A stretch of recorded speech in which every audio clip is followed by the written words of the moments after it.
As you guys know, we've been growing potatoes exclusively under mulch for about 5 or 6 years at this point. We initially took inspiration from the Ruth Stout method, but have since done some additional experimentation of our own. So if you've missed any of that, I'll link to a playlist down in the description. But today I'd like to focus on one specific part of the potato growing process, because though we've certainly talked about this in previous videos, we've never actually gone into detail about how and why we hill our potatoes using mulch instead of soil.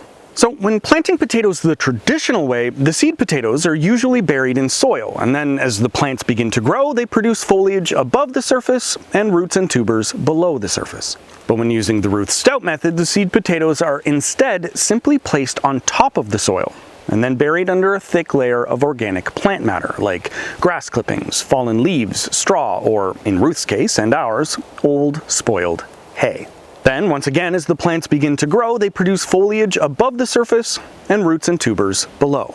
However, since the surface in this case is the mulch, the tubers tend to form just under the relatively fluffy hay, meaning that compacted soil is far less of an issue. Now, there are plenty of other advantages to this method as well, like water retention, weed suppression, and even easier harvests, but we've gone into all of those details before. So again, please check out our previous videos if you're interested. But now let's talk about hilling. Once again, with the more traditional method, after the plants reach about 8 to 12 inches tall, most people pull some of the soil up around the stems and leaves. This helps to suppress weeds, it provides insulation against temperature fluctuations, and protects the potatoes from hungry critters. But most importantly, it ensures that the tubers are never exposed to sunlight, because sunlight is the potato tuber's worst enemy.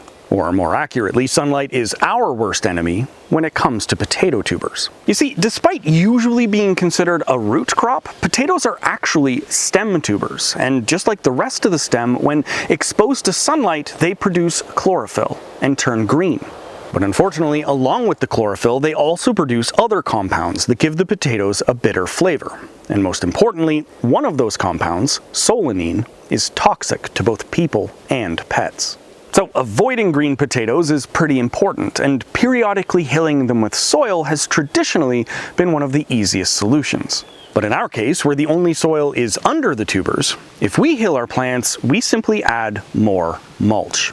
So I'll demonstrate that process in a moment, but if you're already familiar with growing potatoes the traditional way, then honestly, this is pretty much the same thing, just use mulch instead of soil. However, you may have noticed that I said if we hill our potatoes, and that's because when using the Ruth Stout method, it isn't strictly necessary, as long as the initial layer of mulch was thick enough. Because once again, the main reasons for hilling potatoes are weed suppression, insulation, critter control, and shading the tubers from sunlight. But mulch already takes care of most of those anyway, not to mention providing a whole bunch of other advantages to boot. Which is why in all of Ruth's books that I've read, I don't recall her recommending hilling potatoes ever. And instead, she consistently stated that she simply threw the seed potatoes on the ground, often on top of last year's mulch, and then covered them with about 6 to 8 inches of old hay, and then never looked at them again until it was time to harvest. And most years, that's pretty much all we ever do too. In fact, thanks to the moisture retention properties of the mulch, we've even gone entire seasons without ever watering them even once. So when we do hill our potatoes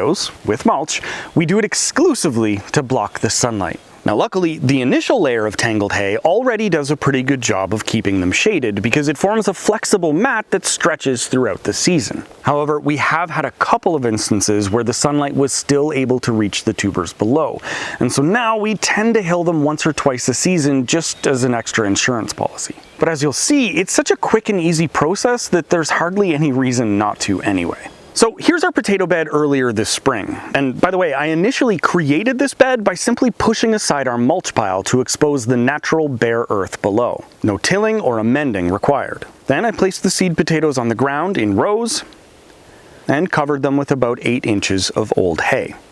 I also added some fallen leaves between the rows, but that's just to keep the weeds from growing in the walking paths. Finally, I gave an initial watering just to be safe, And then we never looked at these again until a few weeks later, when the plants were around 8 to 12 inches tall. At that point, I pulled out some milkweeds that had popped up here and there, and then added some more old hay around the base of the plants. The idea here is really just to ensure that there is a nice thick layer over top of where the tubers will eventually grow. So I don't put much effort into making it look nice, and I try not to overthink it. Sometimes I just press hay up on either side of the plant, and sometimes I gently shove it in between the foliage. And as a general rule, I try to ensure that about 4 to 6 inches of the leaves are still poking out the top. Oh, and in this case I also added some more fallen leaves in the paths. But once each of the rows are covered, that's it. And then I just walk away and ignore them again for another couple of weeks. Now, to be honest, this one hilling is likely enough to get them through the rest of the season. But once the plants reach 8 to 12 inches again, we often do a second and final hilling just in case. Same as before, I just added more hay around each plant. Whatever it takes to ensure that no light will make it to the tubers. And at this point, the paths were doing fine on their own, so I didn't bother adding any more fallen leaves. That second hilling usually happens right around the time that the flowers begin to appear. And so afterward, they don't receive any other attention from us until it's time to come back and harvest the spuds. Speaking of which, here's yet another advantage to this method. When harvesting the small new potatoes in midsummer, all you have to do is pull aside some of the mulch and then pick them off the ground. Here you can see the original seed potato still present at the base of the plant. It sends the roots down into the soil, and then all of these young tubers spread out around it, connected by stolons. Then, once you've collected what you need for dinner, you simply push the mulch back around the plant and it continues growing like nothing ever happened. This honestly couldn't be any easier.